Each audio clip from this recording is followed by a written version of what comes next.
ఆదివారం ప్రభుత్వాన్ని పాఠాలకు కూడి వచ్చిన మీ అందరికీ ప్రభు పేరిట నా ప్రత్యేకమైన వందనాలు. హల్లెలూయా. కొద్ది క్షణాలు దేవుని వాక్యాన్ని మనం ధ్యానం చేద్దాం. గడిచిన కొన్ని వారాల నుంచి నేను వచ్చినప్పుడల్లా కూడా ఒక హెబ్రీ పత్రిక 11వ అధ్యాయం, అందులో ఆ అధ్యాయాన్ని ఏమని చెప్పచ్చు అంటే విశ్వాస వీరుల పట్టిక, లేకపోతే విశ్వాస వీరుల జాబితా కదా. 11వ అధ్యాయం అంతా కూడా బైబిల్ గ్రంథంలో ఆది కాండం నుంచి హెబ్రీ పత్రిక వరకు, అప్పటి వరకు ఏ భక్తులు ఎలాంటి విశ్వాసాన్ని కలిగి ఉన్నారు, వాళ్ళ విశ్వాసం ద్వారా వాళ్ళు ఏం సంపాదించుకున్నారు. క్రైస్తవ జీవితంలో విశ్వాసం అనేది చాలా ప్రాముఖ్యమైంది కదా.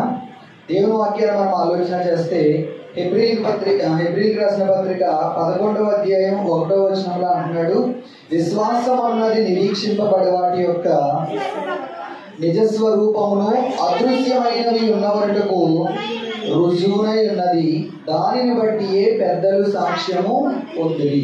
చాలు. అసలు విశ్వాసము అంటే ఏంటి అని మనం ఆలోచన చేస్తే ఆ ఒక్క మాటలోనే విశ్వాసం అంటే ఏంటో మనకు తెలుస్తుంది. అక్కడ అంటున్నాడు కదా, విశ్వాసం అన్నది నిరీక్షింపబడి వాటి యొక్క నిజస్వరూపమును అదృశ్యమైనవి. అదృశ్యము అంటే అర్థం ఏంటి అంటే కనబడనివి. అదృశ్యం అంటే అర్థం ఏంటి? కనబడదు, కానీ మనం ఏం నమ్మాలి? అది ఉంది అని నమ్మాలి. హల్లెలూయా. అలాగా బైబిల్ గ్రంథంలో మనం ఆలోచన చేస్తే భక్తులు అనేక మంది జీవితాల్లో ముందంతా కూడా వాళ్ళ జీవితంలో శూన్యమే కనిపించేది, కానీ వాళ్ళు ఏం చేశారంటే వారి విశ్వాసం ద్వారా ప్రతిదీ జయించుకుంటూ ముందుకెళ్ళారు. హల్లెలూయా. కొంచెం రీసౌండ్ వస్తున్నట్టు ప్రియులారా, మనం ఆలోచన చేస్తే కనుక అయితే చాలా విషయాల్లో విశ్వాసం అన్నది నిరీక్షింపబడే వాటి యొక్క నిజస్వరూపమును అదృశ్యమైనవి ఉన్నవాటకు రుజువైనది. ఇక్కడ అన్నాడు, దానిని బట్టి పెద్దలు కూడా సాక్ష్యం పొందారు. మన ముందు చాలా మంది విశ్వాసులు ఉన్నారు, మన ముందు చాలా మంది భక్తులు ఉన్నారు. ఈ బైబిల్ గ్రంథంలో ఉన్నటువంటి భక్తులు అందరూ కూడా దేన్ని బట్టి సాక్ష్యం పొందారు అంటే విశ్వాసం, అంటే వారి జీవితంలో ఉన్న విశ్వాసాన్ని బట్టి వారు ఏం పొందారంట? సాక్ష్యాన్ని పొందారు. హల్లెలూయా. అయితే వారం వెంబడి వారం నేను వచ్చినప్పుడల్లా ఒక్కొక్కరి కోసం మనం ధ్యానించాం కదా. కయీను హేబేల్ కోసం మనం చెప్పుకున్నాము, అలాగే తర్వాత హానోకు కోసం మనం చెప్పుకున్నాము. లాస్ట్ వీక్ అనుకుంటా నోవాహు గురించి మనం ధ్యానం చేశాం. ఈ రోజు మనం ఆలోచన చేసినట్లయితే హెబ్రీకి రాసిన పత్రిక 11వ అధ్యాయము 8వ వచనాన్ని మనం చదివితే, అబ్రహాము పిలువబడినప్పుడు విశ్వాసమును బట్టి ఆ పిలుపునకు లోబడి తాను స్వాస్థ్యముగా పొందనై ఉన్న ప్రదేశమునకు బయలువెళ్ళెను, మరియు ఎక్కడికి వెళ్ళవలెనో అది ఎరుగక బయలువెళ్ళెను. చాలండి. తర్వాత విషయం కూడా అబ్రహాం కోసమే ఉంది. ప్రభు చిత్తమైతే నెక్స్ట్ వీక్లో మనం ధ్యానం చేద్దాం. ఈరోజు మన ధ్యానాంశం ఏంటంటే అతడు ఎక్కడికి వెళ్ళవలెనో అది ఎరుగగానే బయలువెళ్ళెను. చెప్పండి. అబ్రహాం గారంట ఎక్కడికి వెళ్ళాలో తెలియదంట, కానీ ఏం చేశాడు? బయలుదేరిపోయాడు. ఇక్కడ నుంచి కాకినాడ వెళ్ళాలి. మన మైండ్లో ఏముంటుంది? కాకినాడ వెళ్ళాలని ఒక ఆలోచన ఉంది. వెంటనే మనం ఏం చేస్తాము? వెళ్ళి బస్ స్టాండ్లో నుంచుంటాం కదా, బస్సు ఎక్కుతాం. ఏ బస్సు ఎక్కుతాము? ఏ ఊరు వెళ్ళాలో ఆ బస్సు ఎక్కుతాం, అవునా కదా. కానీ అబ్రహాము జీవితంలో మనం ఆలోచన చేస్తే అక్కడ అన్నాడు కదా, అతడు అసలు ఎక్కడికి వెళ్ళాలో తెలియదు, గమ్యం ఏంటో తెలియదు, ఏ ఊరు వెళ్ళాలో తెలియదు, అక్కడ ఏం జరుగుతుందో తెలియదు, అక్కడ ఏముందో తెలియదు. కానీ ప్రియులారా, విశ్వాసంతో ఏం చేశాడంట? బయలుదేరిపోయాడు. ఇదే విశ్వాసం అంటే. చాలాసార్లు మనం అనుకుంటాము మనం ముందు రాబోయే సంవత్సరాల్లో లేకపోతే రాబోయే రోజుల్లో మన జీవితంలో ఏం జరుగుతుందో తెలియదు, ఎలా జరుగుతుందో తెలియదు, కానీ మనం విశ్వాసంతో ఏం చేస్తాము? ముందుకి నడవడమే. హల్లెలూయా. అదే విశ్వాసం అంటే. మొదటి వచనంలో అన్నాడు కదా, నిరీక్షింపబడి వాటి యొక్క నిజస్వరూపం. విశ్వాసం అంటే ఏంటి? వెయిటింగ్. ఏదైతే మన జీవితంలో జరగాలని మనం అనుకుంటున్నామో, ఏదైతే మన జీవితంలో మనం చూడాలని అని అనుకుంటున్నామో దానికోసం వెయిట్ చేయడమే విశ్వాసం. హల్లెలూయా. అర్థమైందా? మన జీవితంలో ఏ కార్యమైతే జరగాలని మనం అనుకుంటున్నామో, మన జీవితంలో ఏ మేలైతే మనం చూడాలని అనుకుంటున్నామో, దేవుడు నా జీవితంలో ఖచ్చితంగా ఈ విషయంలో కార్యం చేస్తాడు అని నమ్మడమే విశ్వాసం.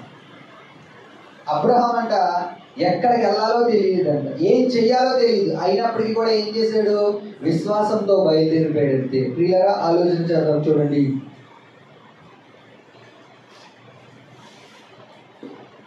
8వ వచనం కదా. అబ్రహాము పిలువబడినప్పుడు విశ్వాసమును బట్టి ఆ పిలుపునకు లోబడి తాను స్వాస్థ్యముగా పొందనై ఉన్న ప్రదేశమునకు బయలువెళ్ళెను, మరియు ఎక్కడికి వెళ్ళవలెనో అది ఎరుగక బయలువెళ్ళెను. ఈ అబ్రహాము అనే వ్యక్తి మనకి ఎక్కడ కనిపిస్తాడని మనం ఆలోచన చేస్తే రండి ఆదికాండ గ్రంథంలోకి వద్దాం.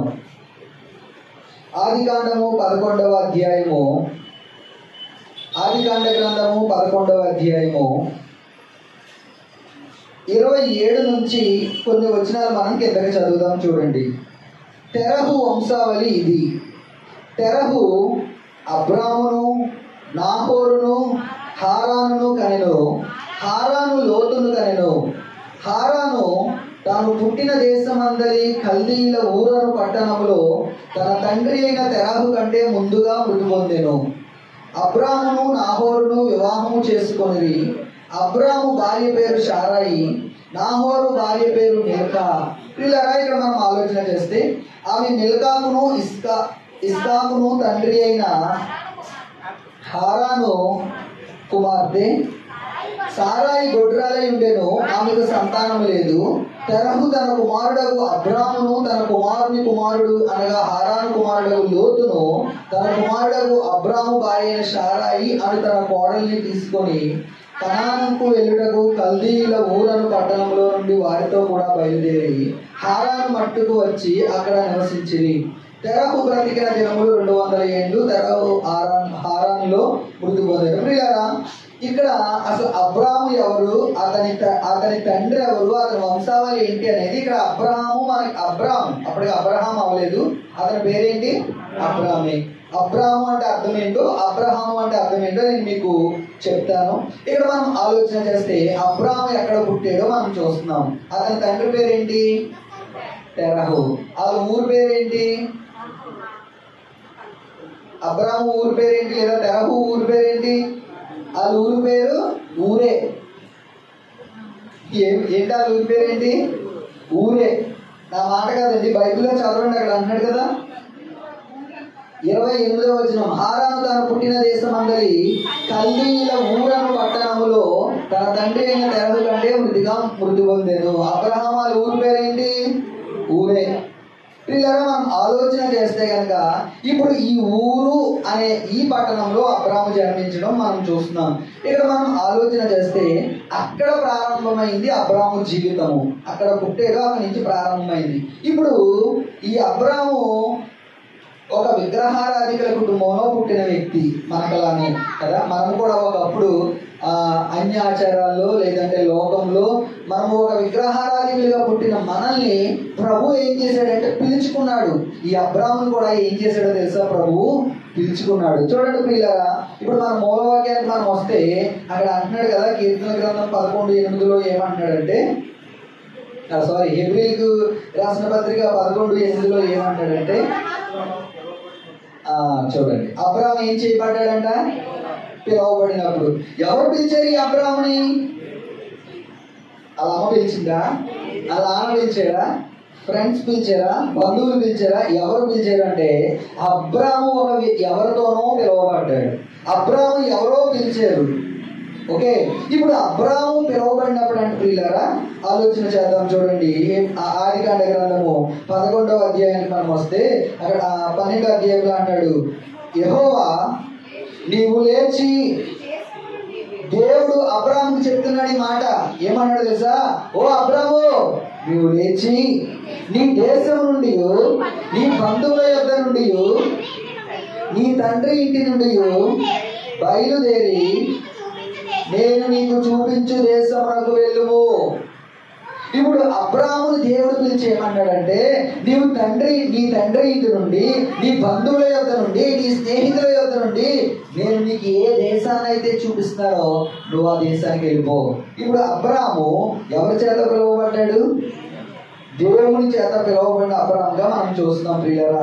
ఈ రోజు మనం ఆలోచన చేస్తే అబ్రాహాము ఏం చేశాడంటే, ఎప్పుడైతే దేవుడు అబ్రాహాముని పిలిచాడో మరుక్షణమే అబ్రాహాము దేవుని మాటకి లోపడ్డాడు. ఈ రోజు దేవుడు మనల్ని పిలుస్తున్నప్పుడు మనం దేవుని మాటకి లోపడగలుగుతున్నామా?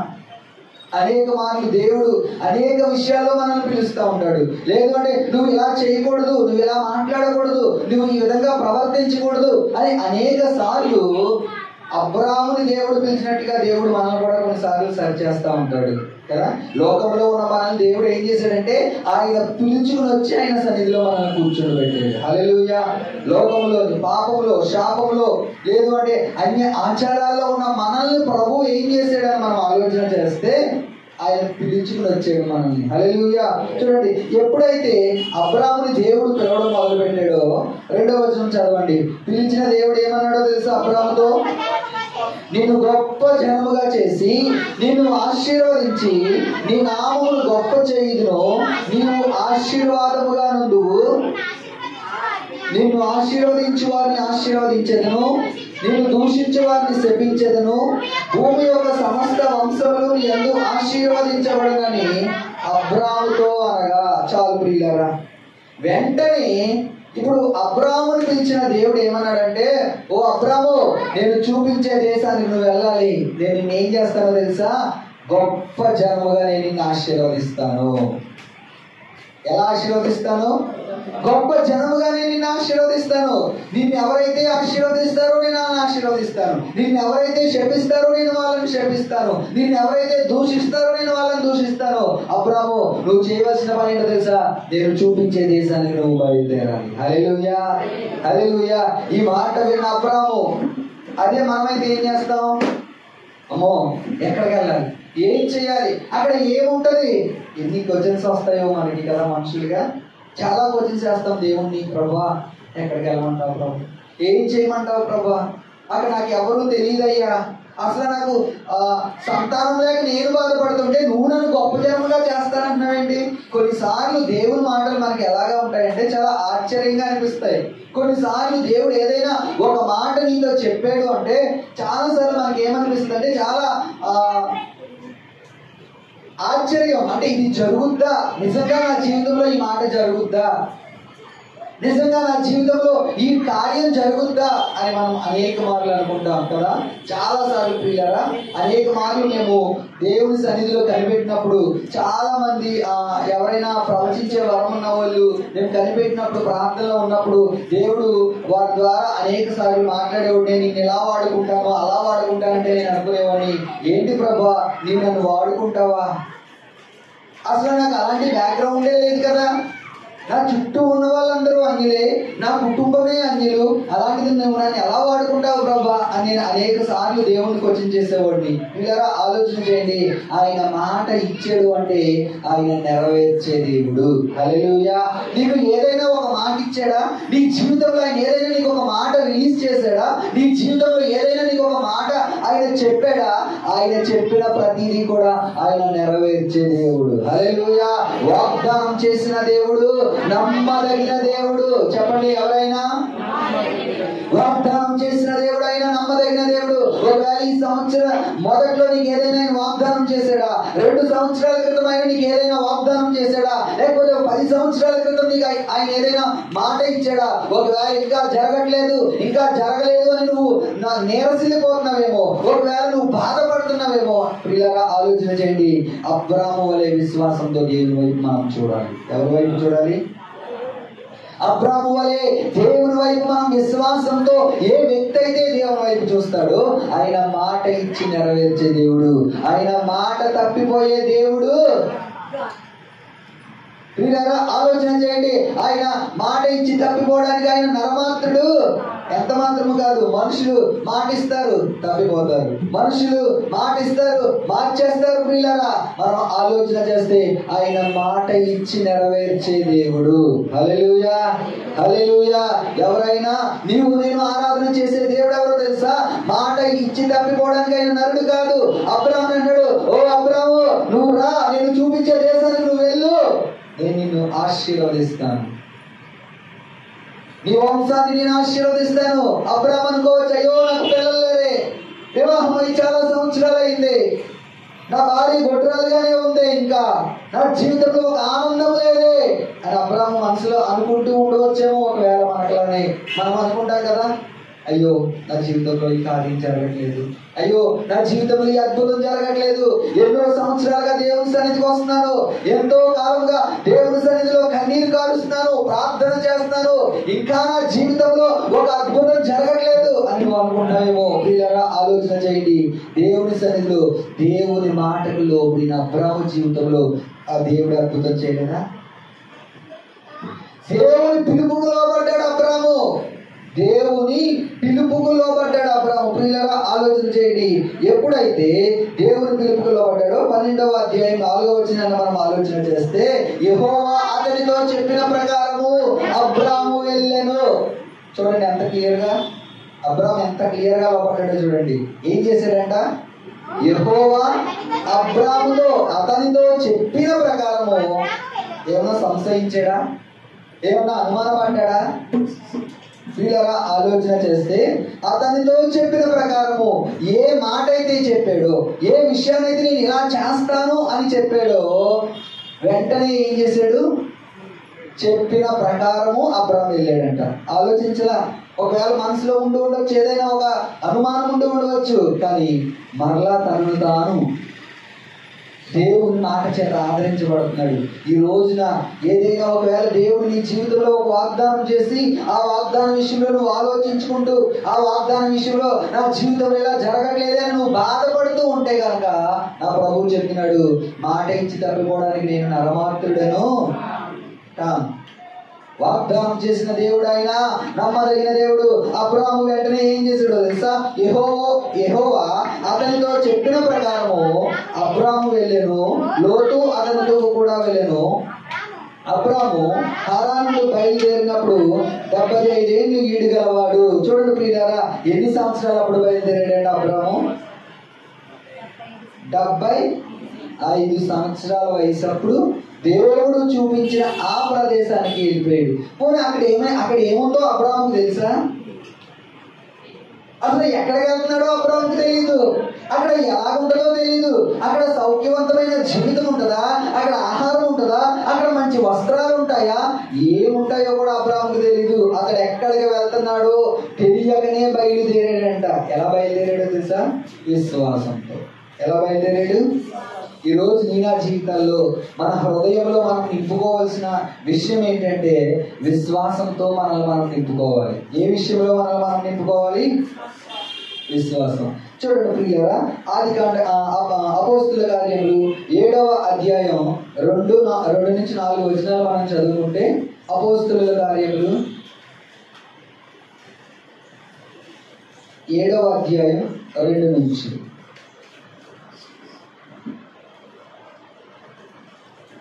అందుకు స్టెఫను చెప్పినదేమనగా, సహోదరులారా, తండ్రులారా వినుడి, మన పితరుడైన అబ్రహాము హారానులో కాపురముండగా మునుపు మెసొపొతామియాలో ఉన్నప్పుడు మహిమ గల దేవుడు అతనికి ప్రత్యక్షమై, నీవు నీ దేశమును నీ స్వజనమును విడిచి బయలుదేరి నేను నీకు చూపించబో దేశమునకు రమ్మని అతనితో చెప్పాను. అప్పుడు కల్దీల దేశమును విడిచిపోయి హారానులో కాపురముండెను. అతని తండ్రి చనిపోయిన తర్వాత అక్కడ నుండి నీ ఇప్పుడు కాపురమున ఈ దేశమందు నివసించుటకై దేవుడు అతన్ని తీసుకొని వచ్చెను. ప్రియులారా, ఇక్కడ మనం ఆలోచన చేస్తే మహిమ గల దేవుని మాటకి లోబడిన అబ్రాహాము ఏమన్నాడు తెలుసా? అక్కడ అంటున్నాడు కదా, ఏమన్నాడండి? మన పితరుడైన అబ్రాహాము హారానులో కాపురం ఉండగా మునుపు మెసొపొతామియాలో ఉన్నప్పుడు మహిమ గల దేవుడు అతనికి ప్రత్యక్షమై మహిమ గల దేవుడు అబ్రాహాముకు ప్రత్యక్షమై ఏమన్నాడంటే, అబ్రామా నేను చూపించే దేశానికి నువ్వు వెళ్ళాలి అన్నప్పుడు అబ్రాహాం ఏం చేశాడు తెలుసా? దేవుని మాటకి లోబడినట్లుగా మనం వాక్యంలో చూస్తున్నాం. మన దేవుడు ఎవరు అంటే ఆయన మహిమ గల దేవుడు. ఎన్నో ఆశ్చర్య కార్యాలు నీ నా జీవితాల్లో చేసే దేవుడు. ప్రియులారా, ఈ రోజు మనం రక్షించబడ్డాము అంటే ఆయన మహిమని చూడకుండా ఎవరైనా ఇక్కడ మనం కూర్చున్నామా? ఒకప్పుడు ఎవరైనా యేసు ప్రభు కోసం మనం చెప్తే విన్నానులేండి, ఇలాంటి విషయాలు చాలా నేను మాకు ఉన్నారండి ఎంతమంది దేవుళ్ళు, మాకు ఉన్నారండి ఎంతమంది దేవతలు అని చెప్పిన మనము దేవుడు మనల్ని పిలిచినప్పుడు ఆయన మహిమని చూస్తేనే కానీ మనం ఆయన సన్నిధికి రాలేదు. ఆయన అద్భుత కార్యాలు మన జీవితంలో అనుభవిస్తేనే కానీ ఆయన సన్నిధిలో కూర్చోలేదు. నా జీవితంలో ఏం జరగకుండా నేను దేవుడు నమ్మేసుకున్నాను అని చెప్పిన వాళ్ళు ఎవరైనా ఉన్నారా? ఇక్కడ ఉన్న ఇంతమందిలో ఒక్కొక్కరిని కలిపితే ఒక్కొక్కరు ఒక్కొక్క సాక్ష్యం చెప్తారు. దేవుడు నన్ను అప్పుల్లోంచి విడుదలిచ్చాడండి అంటారు ఒకళ్ళు, దేవుడు నా రోగాన్ని తగ్గించాడండి అంటారు మరొకళ్ళు, దేవుడు నాకు సమాధానాన్ని ఇచ్చాడండి, నెమ్మదిని ఇచ్చాడండి, అందుకే నేను ప్రభుని నమ్ముకున్నానండి అంటారు మరొకరు. ప్రియులారా, ఇంతమందిలో ఒక్కొక్కరు ఒక్కొక్క సాక్ష్యం చెప్తారు కదా. ఎవరు నాకు ఏం జరగలేదని నేను ఉత్తినే ప్రభు దగ్గరికి వచ్చేసానండి అని ఎవరైనా చెప్తారా?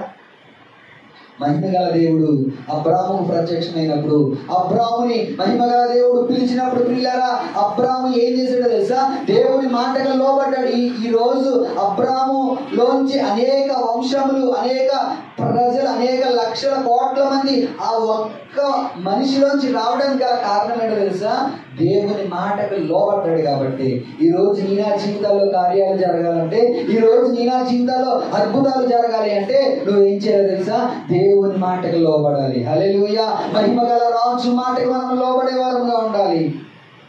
చాలా సార్లు అనేక మార్లు దేవుని సేవకులు మనకు వాక్యాన్ని బోధిస్తున్నప్పుడు, అనేక మంది నాబోటి వాళ్ళు అనేక మంది వాక్యాన్ని మనకి వివరిస్తున్నప్పుడు ప్రియులారా, ఆ వాక్యాన్ని విడిచిపెట్టే వారంగా మనం ఉంటున్నాం కదా. కానీ దేవుని వాక్యం పడింది, అబ్రాహాము ఆశీర్వదించబడ్డానికి గల కారణం ఏంటో తెలుసా? దేవుని మాటకి లోబడ్డాడు, విధేయత చూపించాడు. అసలు ఎక్కడికి బయలుదేరుతున్నాడో అక్కడ ఏముంటుందో, సుఖం ఉంటుందో, సౌఖ్యం ఉంటుందో, కష్టాలు ఉంటాయో, తిండి ఉంటుందో, నీరు ఉండదో, బట్టలు ఉంటాయో ఉండో, అక్కడ ఏమి ఎరుగక విశ్వాసంతో బయలుదేరిపోయి ఉంటా. ఈ రోజు నీ నా జీవితాల్లో విశ్వాసంతో ఒక అడుగు ముందుకెయ్యి. ఒకవేళ కొన్నిసార్లు నువ్వు విశ్వాసం లేకుండా నిలబడిపోయావేమో, కొన్నిసార్లు ఏదైనా ఒక కార్యాన్ని నువ్వు తలపెట్టాలని అనుకుంటున్నప్పుడు, అమ్మో ఇది జరుగుతుందో జరగదో, దేవుడు నా జీవితంలో అద్భుతం చేస్తాడో చేయడో అని నువ్వు ఆలోచిస్తూ ఉంటే కనుక విశ్వాసంతో నువ్వు ఒక అడుగు ముందుకెయ్యి. దేవుడు నీ జీవితంలో గొప్ప కార్యం చేస్తాడు. హల్లెలూయా. మన జీవితంలో ఉండవలసింది ఏంటంటే విశ్వాసం. ఎన్ని శ్రమలు వచ్చినా, ఎన్ని అవమానాలు వచ్చినా, ఎన్ని నిందలు వచ్చినా, ఎన్ని భయంకరమైన పోరాటాలు మన జీవితంలో వచ్చినా సరే మనం ఏం చేయాలంటే, దేవుడు నీకు ఏదైనా ఒక వాగ్దానం చేసాడు అంటే నా జీవితంలో ఈ మాట, ఈ వాగ్దానాన్ని ప్రభు నా జీవితంలో నెరవేరుస్తాడని నువ్వు నమ్మాలి అంతే. హల్లెలూయా. ఏం నమ్మాలి నువ్వు? లోకంలో మాట అంటది గుడ్డి నమ్మకం అంటారు చాలా మంది కదా. మనం ఏం చేస్తామంటే అక్కర్లేని చోట గుడ్డి నమ్మకాలు నమ్ముతూ ఉంటాం. మనుషుల దగ్గర గుడ్డి నమ్మకం పెట్టుకుంటూ ఉంటాం, డాక్టర్స్ దగ్గర గుడ్డి నమ్మకం నమ్ముతూ ఉంటాం, కానీ కావాల్సిన చోట మాత్రం అనుమానిస్తూ ఉంటాం. దేవుడి దగ్గరికి వచ్చినప్పుడు నా ప్రార్థన ఉంటాడో ఏంటో, నా జీవితంలో కార్యం జరుగుతుంది. అసలు గుడ్డి నమ్మకం ఎక్కడ పెట్టుకోవాలి అంటే దేవుడి దగ్గర మనం గుడ్డిగా నమ్మాలి. గుడ్డిగా నమ్మవలసిన చోట గుడ్డిగా నమ్మం. నమ్మలేని ఎక్కడైతే నమ్మకూడదో అక్కడ మాత్రం మనం గుడ్డిగా వెళ్ళిపోతూ ఉంటాం. ప్రియులారా, ఆలోచించండి. నేను ఒక మాట చెప్పగలను, అబ్రాహాము దేవుడిని గుడ్డిగా నమ్మాడు. హల్లెలూయా. ఈ మాట లోకంలో ఒక వెర్రితనంగానే ఉండొచ్చు, ఈ మాట లోకస్తుల దృష్టిలో ఒక వెర్రితనంగానే, అబ్రాహాము ఒక వెర్రి వ్యక్తిగానే కనబడి ఉండవచ్చు. కానీ ప్రియులారా, అబ్రాహాము తరతరాలు ఆశీర్వదించబడడానికి, అబ్రాహాములోంచి జనాలు రావడానికి, అనేక మంది ప్రజలు అబ్రాహాములోంచి రావడానికి గల కారణం ఏంటంటే అబ్రాహాము దేవుణ్ణి నమ్మాడంతే, అబ్రాహాము దేవుని మాటకు లోబడ్డాడంతే. ఈరోజు నీ నా జీవితంలో కార్యాలు జరగాలంటే మనం ఏం చేయాలండి? అబ్రాహాము వలె దేవుని మాటకు లోబడే వారంగా ఉండాలి. చూడండి ప్రియులారా, లూకాసు వార్త 14వ అధ్యాయము, లూకాసు వార్త 14వ అధ్యాయం 33వ వచనాన్ని మనం చదివితే, ఆ ప్రకారమే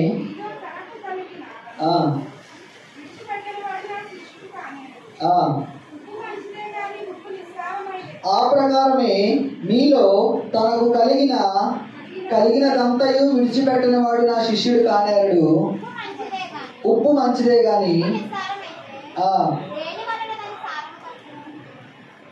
ఇక్కడ మనం ఆలోచన చేస్తే పిల్లరా, లోకాసు వార్త 14:33 అంటున్నాడు, దేవునికి లోబడాలి అంటే ప్రభు ఏదైతే చెప్పాడో వాటిని మనం విడిచిపెట్టే వారంగా మనం ఉండాలి. దేవుడు కొన్నిసార్లు అంటాడు, వాళ్ళతో సహవాసం చేయకు అంటాడు, వాళ్ళతో మాట్లాడకు అంటాడు. లేకపోతే నీ జీవితంలో నాకు ఇష్టం లేని ఈ విషయాలు ఉన్నాయి, ఈ విషయాన్ని నువ్వు సరి చేసుకోవాలి, ఈ విషయాన్ని నువ్వు విడిచిపెట్టాలి అని అనేక మార్లు దేవుడు మనతో మాట్లాడుతున్నప్పుడు మనం ఏం చేయాలి అంటే మనల్ని మనము సరి చేసుకునే వారంగా మనం ఉండాలి. హల్లెలూయా. ఏం చేసుకోవాలి? సరి చేసుకోవాలి. ఎప్పుడైతే మన జీవితంలో మనల్ని మనం సరి చేసుకుంటామో, చూడండి లోకాసు వార్త 18వ అధ్యాయము 28 నుంచి 30 వచనాలు మనం చదివితే అసలు ఏమి విడిచిపెట్టాలి అని మనం ఆలోచన చేస్తే 18:28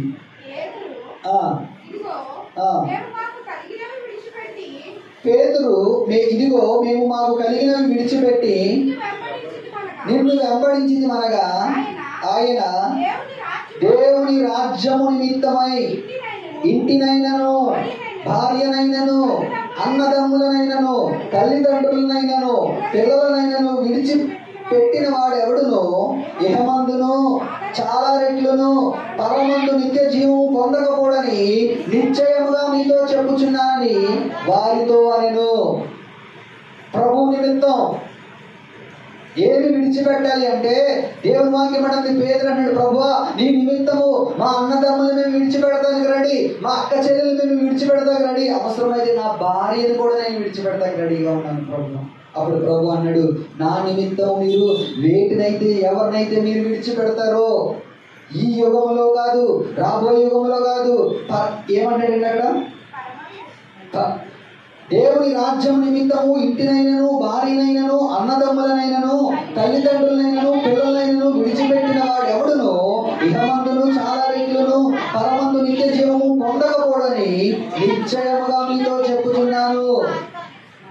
పిల్లరా, ఆలోచన చేస్తే ఈ లోకంలో మనము ప్రభు నిమిత్తము ఎవరిని విడిచిపెట్టినా, చూడండి చాలాసార్లు మనం ప్రభుని నమ్ముకున్నందుకు మన బంధువులు మనతో మాట్లాడకపోవచ్చు కదా, మనం ప్రభుని నమ్ముకున్నందుకు మన స్నేహితులే కొన్నిసార్లు మనం దూరం పెట్టచ్చు. అయినప్పటికీ కూడా ఈ సంఘానికి వచ్చినప్పుడు సంఘంలో ఎంతమంది మనతో మాట్లాడతారు, సంఘంలో ఎంతమంది నిజంగా కొన్నిసార్లు మన బంధువుల కంటే ఆత్మీయులే ఎక్కువ ప్రేమ కలిగిన వారిగా ఉంటారు. మన అక్క చెల్లెలు అన్నదమ్ముల కంటే సంఘ బిడ్డలే చాలా ప్రేమను చూపిస్తూ ఉంటారు. అవునా కాదా? పిల్లరా, ఆలోచన చేయండి. దేవుని వాక్యం అంటుంది, ప్రభు నిమిత్తం నువ్వు నీ తల్లిదండ్రులను విడిచిపెట్టావా? ప్రభు నిమిత్తం నీ భార్యను విడిచిపెట్టావా? ప్రభు నిమిత్తం నీకున్న బంధువర్గాన్ని లేకపోతే లోకస్తుని నువ్వు విడిచిపెట్టావా? అంతకంటే ఎక్కువ రెట్లుగా దేవుడు మనకి ఇచ్చే దేవుడుగా ఉన్నాడు. హల్లెలూయా. అన్నిటికంటే ముఖ్యంగా మనకి ఏమి ఇస్తాడో తెలుసా? పరలోక రాజ్యంలో, నిత్య రాజ్యంలో ఒక స్థానాన్ని మనకి ఇస్తాడు. ఈ లోకంలో ఉన్న బంధువులు కానీ, ఈ లోకంలో ఉన్న రక్త సంబంధికులు కానీ ఎవ్వరూ మనకు పరలోకాన్ని ఇవ్వలేరు. పరలోకాన్ని ఇచ్చే ఒకే ఒక వ్యక్తి ఎవరైనా ఉన్నారంటే నీవు నేను ఆరాధన చేసే యేసయ్య మాత్రమే. హల్లెలూయా. ఎవరు? నిత్య రాజ్యంలో మనకి స్థానాన్ని ఇచ్చేది ఎవరు? ఈ లోకంలో ఒకవేళ మనం ప్రభువు నమ్ముకున్న కారణాన్ని బట్టి ఎవరి ద్వారానైనా మనము వెలివేయబడుతూ, ఎవరి ద్వారానైనా మనం గెంటి వేయబడుతూ మనల్ని లోకము ఒక వింతగా చూస్తూ ఉండవచ్చు. కానీ దేవుడు నీకు నాకు ఏమిస్తానంటాడంటే నిత్య రాజ్యాన్ని ఇస్తానంటున్నాడు. చాలా రెట్లుగా ఇస్తానంటున్నాడు ఆయన. హల్లెలూయా. ఎలా ఇస్తానంటున్నాడు? చాలా రెట్లుగా. పరలోక రాజ్యంలో, ఈ లోకంలో మనుషులు కానీ ఎవ్వరూ మనకి దేవుని రాజ్యంలో స్థానాన్ని ఇవ్వలేరు. కానీ ఈ లోకంలో మనం ప్రభువు వలన పొందిన హింసను బట్టి, ప్రభు ద్వారా పొందిన ప్రభు కోసము మనము ఏ భారాన్ని అయితే మనం భరిస్తున్నామో, ఏ నిందలైతే మనం పడుతున్నామో, వీటిలన్నిటికీ ఒకానొక రోజు దేవుడు మనకు ప్రతిఫలాన్ని ఇచ్చే రోజు రాబోతుంది. నిత్య జీవంలో మనకు ఒక స్థానాన్ని ప్రభు అన్నాడు కదా, నేను వెళ్ళి మీకు ఒక నివాసము సిద్ధపరుస్తాను. ఎలాగ మనం వేటితో ఆయన మనకి నివాసాలు కడతాడంటే బంగారముతో, విలువైన వజ్రాలతో, అలాంటి ఒక విలువైనటువంటి వాటితో దేవుడు మనకి ఏమి ఏర్పాటు చేస్తానంటున్నాడు? స్థలాన్ని, నివాసాన్ని ఏర్పాటు చేస్తానన్నాడు ప్రియులారా.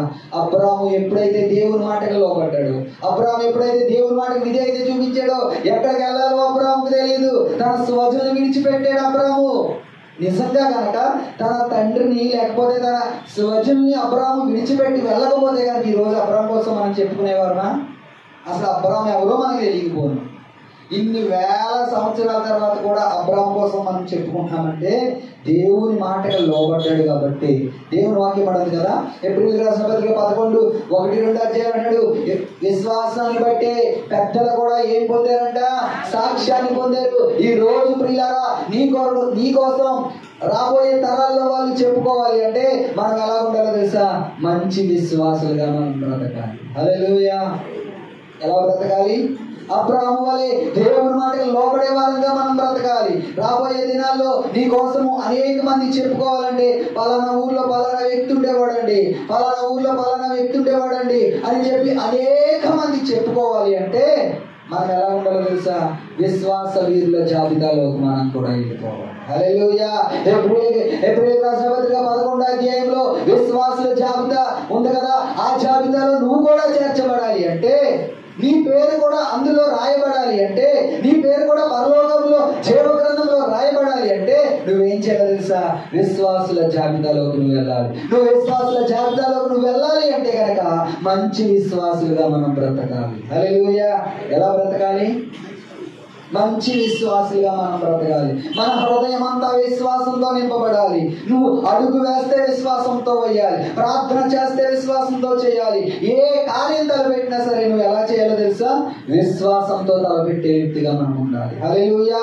హల్లెలూయా. పెద్దలు సాక్ష్యం పొందారంటే నీ పేరు కూడా ఈ ఏప్రిల్ రాసిన పత్రిక 11వ అధ్యాయంలోకి, ఆ విశ్వాసుల వీరుల జాబితాలోకి చేరాలి అంటే కనుక అబ్రాము వలె దేవుని మాటకు లోబడే వ్యక్తులుగా మనం ఉండాలి. అబ్రాము అందరినీ విడిచిపెట్టాడు. అయ్యో నా ఊరే, నాకు ఇష్టమైన ఊరే అనుకోలేదు. మన ఊరంటే ఎంత ఇష్టం అండి కదా? మన పుట్టిన ఊరు కానీ, మన నివాసం ఉండే ఊరు కానీ, మన ఏరియా అంటే మనకి ఇష్టమా కదా? నా మట్టికి నాకేమో మాట్లాడంటే ఎంత ఇష్టమో. రాజమండ్రి ఫ్యామిలీ షిఫ్ట్ అవుతున్నప్పుడు అంతే చాలా బాధపడ్డాను. అయ్యో నా ఊరిని విడిచి వెళ్ళిపోతున్నానే, మళ్ళీ ఎప్పుడు వస్తానో.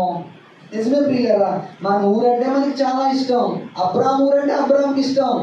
కానీ అబ్రాముని దేవుడు వెళ్ళిపోమన్నప్పుడు ఇంకా నేను రాజమండ్రి వస్తున్నానంటే అక్కడ ఒక మంచి ఇల్లు చూసుకున్నాను, చక్కగా డబుల్ బెడ్రూమ్ ఇండివిజువల్ హౌస్ చూసుకున్నాను, అన్ని మంచిగా ఉన్నాయి, అన్ని నాకు ఏ అవసరాలు కావాలో అన్ని అవసరాలు నేను అక్కడ సెట్ చేసుకుని నేను వెళ్ళాను. కానీ అబ్రాము ఊరిని వదిలి ఆ దేవుడు చూపించే ప్రదేశానికి వెళ్తున్నాడే, అక్కడ ఏమున్నాయని అబ్రాము వెళ్ళాడు? ఏసీ రూమ్ ఉందా? డబుల్ బెడ్ మంచం ఉందా? పట్టు పరుపు ఉందా? ఏముందో పిల్లరా? ఏమీ లేవు. అది ఎలాగుంటుందో తెలియదు, అక్కడ ఏముంటుంది. అయినా కూడా విశ్వాసంతో దేవుని మాటకు లోబడ్డాడు. అక్కడ లోబడదేమా? అలాంటి విశ్వాసం మనకుందా? మనమైతే ఏమడుగుతాం? ప్రభా డబుల్ బెడ్రూమ్ ఇల్లు ఉంటుందా? ప్రభా ఎక్కడికైనా నా భార్యని తీసుకెళ్ళాలంటే కారు ఉంటుందా? అక్కడ సమృద్ధిగా తినడానికి నాకు ఆహారం ఉంటుందా? ఎన్ని ప్రశ్నలు మనం దేవుడిని వేస్తామో. ఏమి లేదా? దేవుడు చెప్పాడంతే. నీ బంధువులు విడిచిపెట్టు. 100 సార్లు ఆలోచిస్తాం మన బంధువులు మనం విడిచిపెట్టడానికి. నీ తల్లిదండ్రులు విడిచిపెట్టు. 1000 సార్లు ఆలోచిస్తాం మన తల్లిదండ్రులు మనం విడిచిపెట్టడానికి. మన ఊరిని విడిచిపెట్టడానికి ఎన్నోసార్లు మనం ఆలోచన చేస్తూ ఉంటాం. అబ్రాము ఏమీ ఆలోచించలేదు. దేవుని మాట, దేవుని మాట, దేవుని మాట అంతే. దేవుని మాటకు లోబడ్డాడు. దేని ద్వారా తెలుసా? విశ్వాసం ద్వారా. విశ్వాసం అంటే నమ్మకం. నేను చెప్పాను కదా, ఒక గుడ్డి నమ్మకం అంతే. ఇంకా ఈరోజు మనం ఏం చేస్తామంటే నమ్మకూడని వాటిని గుడ్డిగా నమ్మేసి అక్కడికి వెళ్ళిపోతూ ఉంటాం. ఎవరినైతే నమ్మకూడదో వాళ్ళనే గుడ్డిగా నమ్ముతాం.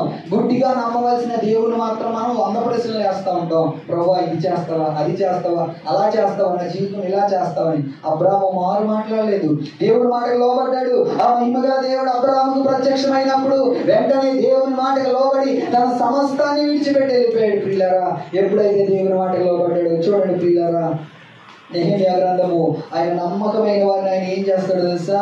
నెహెమ్యా గ్రంథము 9వ అధ్యాయము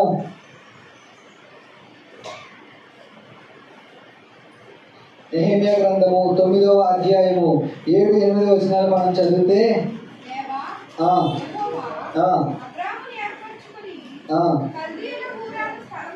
చూడండి ప్రియులారా, దేవా యెహోవా అబ్రామును ఏర్పరచుకొని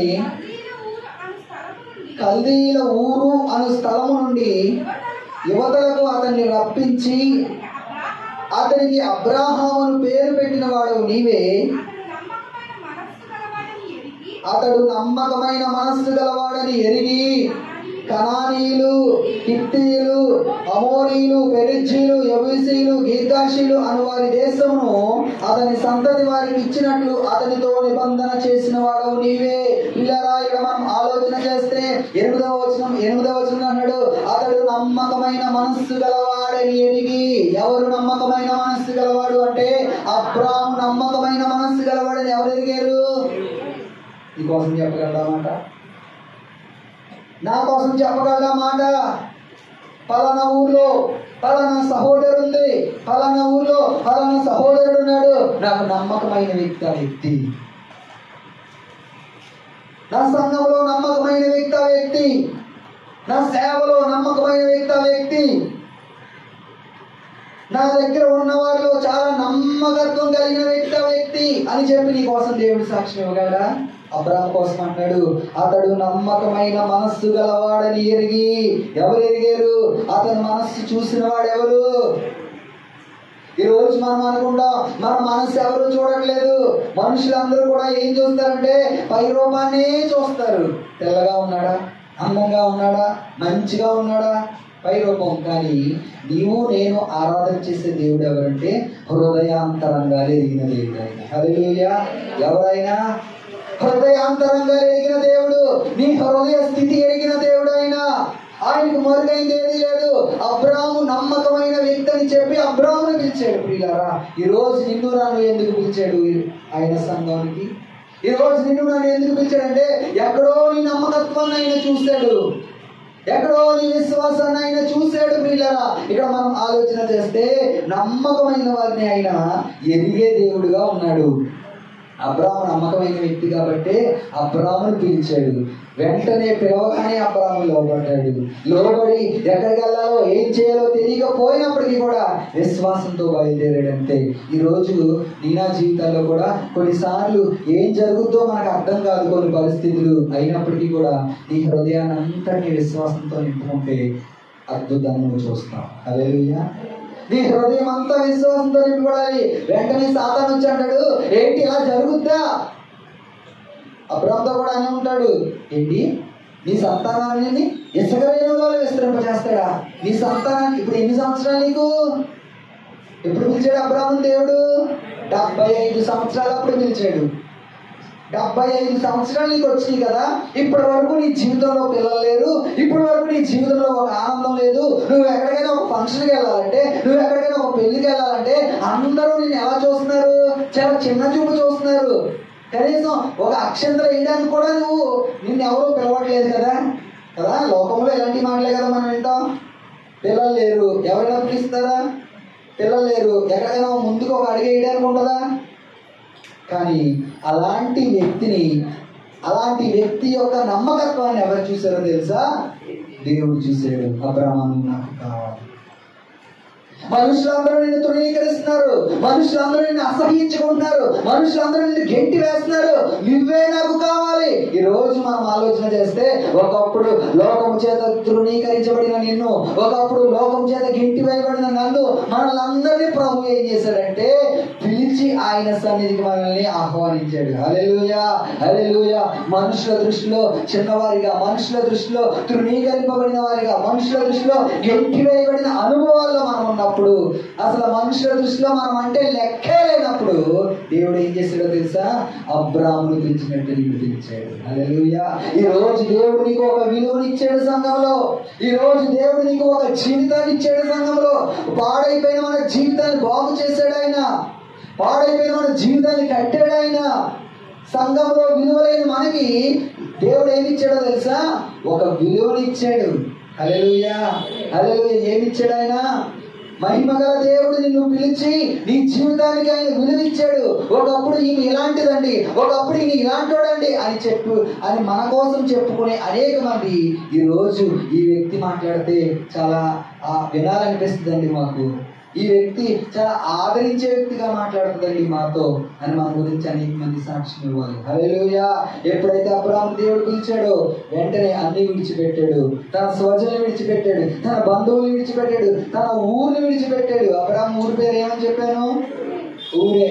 అబ్రాహాము ఊరి పేరు ఊరే. తన ఊరును విడిచిపెట్టాడు. విడిచిపెట్టి దేవుని మాటకి లోబడ్డాడు. ఎప్పుడైతే దేవుని మాటకి లోబడ్డాడో చూడండి ప్రియులారా, పిలుపుకు లోబడిన అబ్రాహాము చూడండి యెషయా గ్రంథము 45వ అధ్యాయము 4వ వచనాన్ని మనం ఆలోచన చేస్తే, యెషయా గ్రంథం 45:4.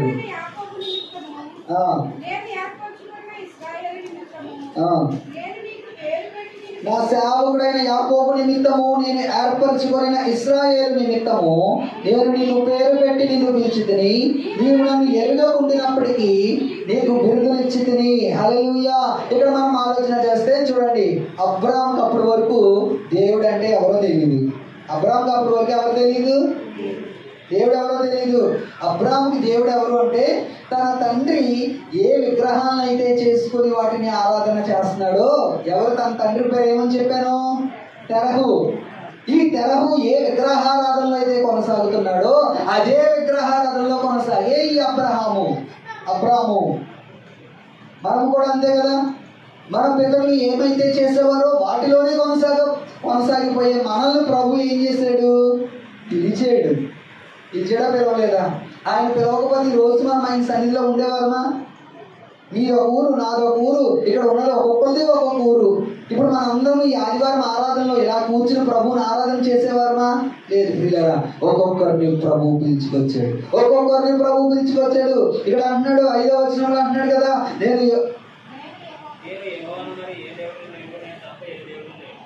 నా సేవకుడైన యాకోబు నిమిత్తము నేను ఏర్పరచుకుని ఇశ్రాయేలు నిమిత్తము నేను నీకు పేరు పెట్టి నీకు పిలిచితిని, నీవు నన్ను ఎరగకుండినప్పటికీ నీకు నేను బిరుదులు ఇచ్చితిని. హల్లెలూయా.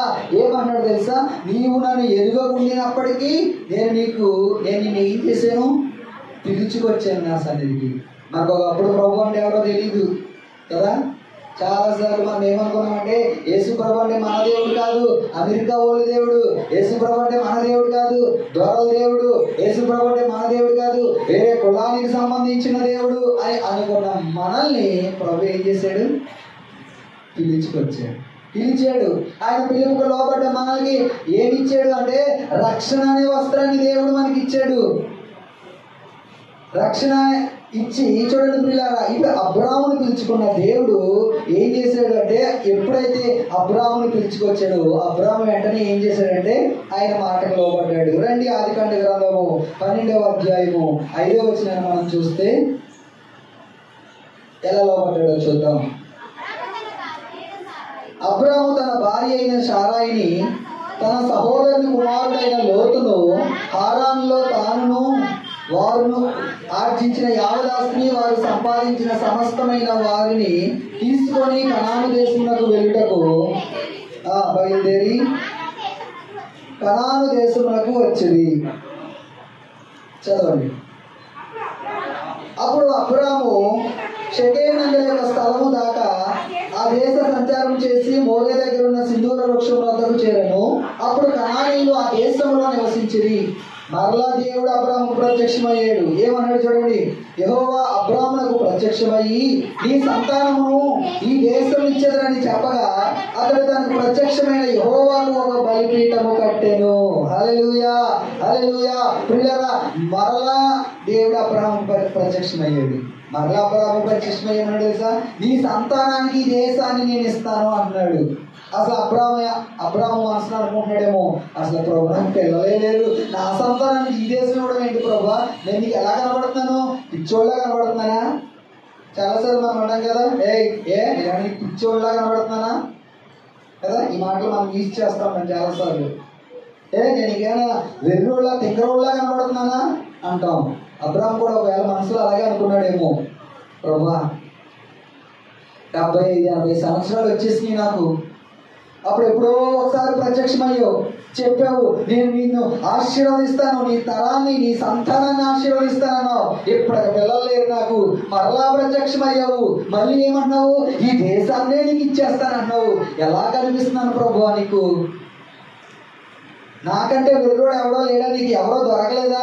ఎక్కడో నన్ను పిలిచావు, అందరినీ విడిచిపెట్టేమన్నావు, అన్నీ విడిచిపెట్టేమన్నావు. అందరినీ విడిచిపెట్టి నేను నీ మాట ప్రకారం ఈ దేశానికి వచ్చేసానే, మరలా ఇప్పుడు ప్రత్యక్షమయ్యి నీ సంతానాన్ని నేను ఆశీర్వదిస్తానన్నావు. ఎలా కనిపిస్తున్నాను ప్రభువా అని అనుకుంటున్నాడు అబ్రాము.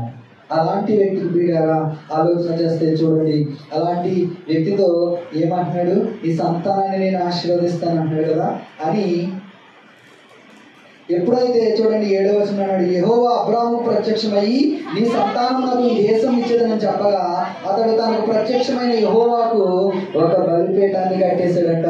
వెంటనే ప్రియులారా అబ్రాము దేవుడికి ఏం చేశాడంటే ఒక బలిపీఠాన్ని కట్టాడు. అదే 17వ అధ్యాయం 1వ వచనాన్ని మనం చూస్తే, అబ్రాము 99 ఏండ్ల వాడైనప్పుడు యెహోవా అతనికి ప్రత్యక్షమై, ఇక్కడ మరలా ప్రత్యక్షమయ్యాడు. ఎప్పుడు? గతంలో 75వ సంవత్సరంలో ప్రత్యక్షమయ్యాడు.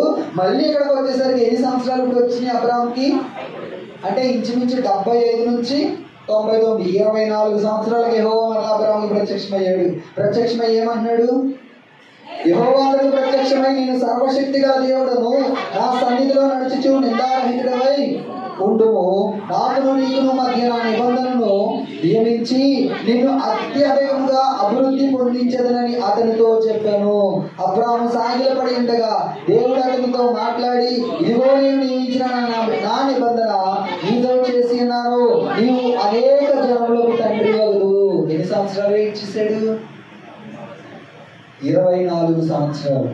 75లో ప్రత్యక్షమైన దేవుడు మరలా ఇక్కడ ప్రత్యక్షమవుతులకు ఎన్ని సంవత్సరాలు అంట? 99 సంవత్సరాలు. 75, 99 అంటే దగ్గర 23-24 సంవత్సరాలు వెయిట్ చేశాడు. ఈ రోజు దేవుడికి ఏదైనా వాగ్దానం ఇచ్చాడంటే 1 సంవత్సరం వెయిట్ చేస్తామండి మనం. దేవుడు నీతో ఏదైనా ఒక మాట చెప్పాడు అంటే 1-2 సంవత్సరాలు వెయిట్ చేయగలమా మనం? నో. వెంటనే మరలా కొంతమందికి ఏదో ఒక బుద్ధి పుట్టేది, వెంటనే మరలా ఏం చేస్తారు, ఈ దేవుడు నమ్మేసుకున్నాను అనవసరంగా, ఇక్కడ నాకు ఏం జరుగుతలేదు, ఇక్కడ నాకు ఏమి కార్యాలు జరగట్లేదు అని మళ్ళీ వెంటనే ఎవరో ఒకరు మాట వింటాం, వాళ్ళు చెప్తారు అది గద్దె దగ్గరికి వెళ్ళు, ఇదిగో నీ సోది దగ్గరికి వెళ్ళి అంటారు. వెంటనే మరలా ఈ విశ్వాసాన్ని ఇక్కడే విడిచిపెట్టేస్తాం, మరలా సోది చెప్పేవో దగ్గరికి, గద్దె దగ్గరికి, ఈ దెయ్యాల దగ్గరికి, ఆ దెయ్యాల దగ్గరికి పరిగెడతా ఉంటాం. ఇలా అక్షరాల 24 సంవత్సరాలు అబ్రాము వెయిట్ చేశాడు. 99 సంవత్సరాలు వచ్చినప్పటికీ అప్పటికే శారమ్మ గర్భం అంతా ఉడికిపోయిన అనుభవాలు. అప్పటికే అబ్రాము దగ్గర ఓపిక లేదు, శారమ్మ దగ్గర ఓపిక లేదు. కనీసం ఒకవేళ ఆ వయసులో పిల్లలు పడితే పాలు ఇవ్వడానికి కూడా ఓపిక లేదేమో శారమ్మకి. అయినప్పటికీ కూడా అబ్రాము విశ్వాసం ఎంత గొప్పదో చూడండి. నా దేవుడు మాట ఇచ్చాడంటే ఆయన మాట తప్పని దేవుడు. హల్లెలూయా, హల్లెలూయా. నీ నా జీవితాల్లో ఆయన ఏదైనా మాట ఇచ్చాడా? ఒకవేళ నాకు జనవరిలో దేవుడి వాగ్దానం చేశాడండి, అప్పుడే అక్టోబర్ వచ్చేస్తుంది, సెప్టెంబర్ అయిపోతుంది, ఇంకా నా జీవితంలో ఈ వాగ్దానం నెరవేరలేదు, పలానా సంవత్సరంలో దేవుడు నాకు ఈ మాట ఇచ్చాడు, ఇంకా సంవత్సరాలు అయిపోతున్నాయి, నా జీవితంలో నెరవేరలేదు అని నువ్వు కృంగిపోతూ ఉంటే దేవుడు నీకు నాకు నేర్పే పాఠం ఏంటో తెలుసా? అబ్రాము విశ్వాసం నుంచి కొన్ని పాఠాలు నేర్పుతున్నాడు. హల్లెలూయా, హల్లెలూయా. అబ్రాము జీవితం ద్వారా విశ్వాస జీవితంలో ఎలాగ మన జీవితాన్ని కట్టుకోవాలో, ఎలాగ మన హృదయంతో విశ్వాసాన్ని నింపుకోవాలో. పరిస్థితులు ఎదురవుతాయి, శ్రమలు ఎదురవుతాయి, నిందలు ఎదురవుతాయి, మనుషులు అనేక మార్లు నీ హృదయాన్ని గాయపరుస్తారు. దేవుడు దేవుడు అన్నావు కదా, నీ దేవుడు ఏం చేశాడని అనేక మంది నిన్ను అడుగుతారు. ఎప్పుడు ఎవరు అడగలేదా మిమ్మల్ని? ఈ మాటలు ఎప్పుడు వినిపించలేదా మీ చెవులకి? 1 సంవత్సరం ప్రార్థన, దేవుడి కార్యం లేట్ అయితే లేదంటే ఏదైనా దేవుని సన్నిధిలో వెయిట్ చేయవలసి వచ్చినప్పుడు ఏమంటారు? వెంటనే మన భర్తో లేకపోతే మన భార్యో లేకపోతే మన తల్లిదండ్రులో బంధువులో ఇంట్లో వాళ్ళు ఎవరో ఉంటారు, ఒక సూదిలాగా. వాళ్ళు ఏం చేస్తారు? మనల్ని పక్కలో పొడుస్తూనే ఉంటారు. ప్రార్థన అన్నావు, వాక్యం అన్నావు, ఆరాధన అన్నావు, ఏమైపోయింది ఇదంతా? నీ దేవుడు ఏం చేశాడు? అనేక మార్లు నా జీవితంలో ఎన్నోసార్లు ఇలాంటి మాటలు కూడా వెళ్ళేది నేను. ఒకటే, మనకున్న ఏకైక విశ్వాసం మన దేవుడు, మనకున్న ఏకైక ఆధారం మన దేవుడు. మనుషులు ఏదైనా ఉన్నాయి, మనుషులు ఎలాగైనా ప్రవర్తించిన నీ జీవితంలో, మనుషులు ఏదైనా నేను కృంగదీని, నీకున్న ఏకైక ఆధారం ఎవరో తెలుసా? దేవుడు మాత్రమే, మనుషులుగా. నిన్ను హింసించిన నోరులే, నిన్ను తిట్టిన నోరులే ఒకనొక రోజు పొగిడే రోజు రాబోతుంది. ఒకనొక రోజు నీ దేవుని గొప్పతనాన్ని చూసే రోజు రాబోతుంది. ఇప్పుడు అబ్రాహాము జీవితంలో 75వ సంవత్సరంలో చేసిన వాగ్దానము 25 సంవత్సరాలు అబ్రాహాము వెయిట్ చేశాడు. 24-25 సంవత్సరాలు దగ్గర వెయిట్ చేసినప్పుడు మరలా ప్రత్యక్షమయ్యి, అబ్రాహాము నీకు నేను ఈ దేశాన్ని ఇస్తాను, నీ సంతానానికి నేను ఈ దేశాన్ని ఇస్తానంటే అబ్రాహాము ఎలాగా ఏమనుకుని ఉండవచ్చు? ఎప్పుడైతే అబ్రాహాము ప్రత్యక్షమయ్యాడు, దేవుడికి అబ్రాహాము ఏం కట్టాడంటే బలిపీఠాన్ని కట్టాడు. ఈ నా జీవితాల్లో మనము కూడా బలిపీఠాన్ని కట్టేవారంగా ఉంటాం. ప్రార్థన అనే బలిపీఠాన్ని మనం కట్టాలి, ఆరాధన అనే బలిపీఠాన్ని కట్టాలి, దేవుని సన్నిధిలో విజ్ఞాపన అనే బలిపీఠాన్ని మనం కట్టాలి. ఎన్నో పరిస్థితులు ఎదురవునాయి. ఒకవేళ భయంకరమైన నిందలు, శోధనలు కూడా నువ్వు వెళ్తూ ఉంటే కనుక ప్రార్థన అనే బలిపీఠాన్ని జీవితంలో కట్టుకో. ఏదైనా శ్రమలు ఎక్కువైపోయి ఆరాధన అనే బలిపీఠాన్ని జీవితంలో కట్టు. నీ హృదయంతో ఆరాధన చేయి దేవుణ్ణి. నా జీవితంలో చాలాసార్లు తెలుసు ప్రియులారా, ఏదైనా ఎక్కువ శ్రమలు, నిందలు, అవమానాలు వస్తున్నప్పుడు నేను ఏం చేసేవాడిని తెలుసా? ఒక గదిలోకి వెళ్ళిపోయి తలుపు వేసి నాట్యమాడుతూ దేవుని ఆరాధన చేసేవాడిని. ప్రభువా, సాతానికి ఏమి ఎక్కిపోతుందో తెలుసా? పిచ్చెక్కిపోతున్నాడు. ఏంటి వీడు ఇన్ని నిందలు గుండా వెళ్తున్నాడే, ఇన్ని అవమానాలు గుండా వెళ్తున్నాడే, వీడికి ఎలాగా విశ్వాసం నుంచి నిన్ను పడేయాలో, విశ్వాసం నుంచి తప్పించేయాలో అని నేను ప్రయత్నాలు చేస్తుంటే, ఈ నిందల్లో, ఈ అవమానాల్లో, ఇలాంటి భయంకరమైన పోరాటాల్లో ఏంటి వ్యక్తి దేవుని ఆరాధన చేస్తున్నాడు? ఏంటి వ్యక్తి ఎంత విశ్వాసం? ఏంటి దేవుడు అంటే? పిల్లరా, అబ్రాహాము ఎన్ని పరిస్థితులైనా దేవుని మాటలో పడ్డాడు, బలిపీఠ కట్టడం ప్రారంభించాడు. అందుకేనేమో అబ్రాహాము జీవితంలో అద్భుతాలు. దీని ఆ జీవితాల్లో మనం ఏం చేయాలి తెలుసా? బలిపీఠాన్ని దేవునికి మనం కట్టేవారంగా. ప్రార్థన అనే బలిపీఠాన్ని, ఆరాధన అనే బలిపీఠాన్ని, విజ్ఞాపన ప్రార్థన అనే బలిపీఠాన్ని, కన్నీటి ప్రార్థన అనే బలిపీఠాన్ని మనము ప్రతిరోజు దేవుని సన్నిధిలో కట్టేవారంగా ఉండాలి.